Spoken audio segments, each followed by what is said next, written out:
Building a WordPress website on HostGator is simple with the following steps. Purchase hosting and domain. Visit the HostGator website, select the hosting plan and purchase it. During this process, register a domain name or use an existing one.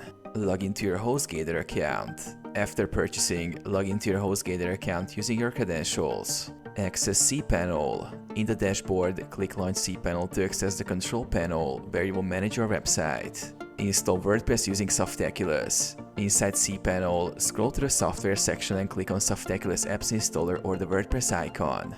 Click Install Now and choose the domain where you want to install WordPress. Fill in details such as site name, admin username, password and email. Access your WordPress dashboard. Once WordPress is installed, you will receive a confirmation message with login details. Visit yourdomain.com/wp-admin to access the WordPress admin panel using the credentials you set. Customize your site. Choose a theme from the Appearance tab and install essential plugins. Add pages, posts, and customize your site as needed.